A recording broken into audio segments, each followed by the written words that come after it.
education, which is of course the thing that is most close to my heart, as I spent 25 years of my life in education, half of that in public education, half of it in a parochial setting. The thing that makes education difficult is that people tend to perceive education through the eyes of their own experience. And the real issue in Texas is consistency.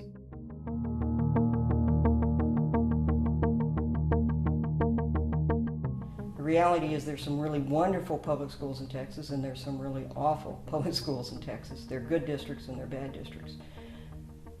And what we have to focus on is making sure that all districts are adequate and all schools are adequate, because ultimately this isn't about educating my child or your child. It's about having a sufficiently educated population to drive the economy of Texas.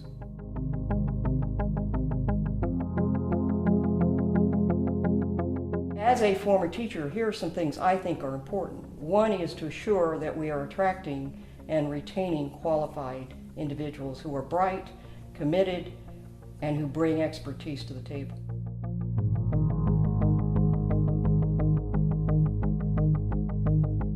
We also underutilize our best teachers because we are not flexible with our ratios. We need to look in terms of teacher-student ratios, recognizing that if you've got a master teacher who can teach math at a great level, there's some real advantages to having 40 kids in their class, because they're going to successfully teach those 40 students.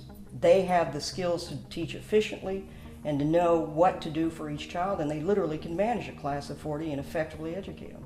You take a first-year teacher, our standard ratio of no more than 25 is probably bigger than any first-year teacher can handle, because they don't have any skills, they don't have any weight, they don't know how to be efficient, and so they waste time and they don't know how to identify the students in need.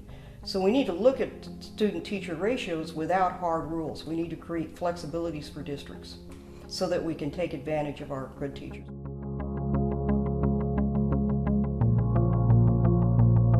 The other thing we need to do is we need to look at our teachers' training and make it more effective by making it more, first of all, more realistic.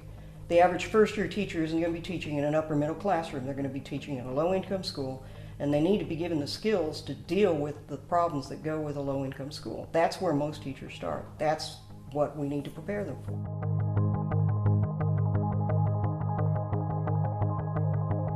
The big thing with education is we need to create accountability for students, accountability for teachers, and accountability for school districts. But what we can't do is micromanage. That's the biggest mistake we made. The best people to improve the quality of education are those in the classroom.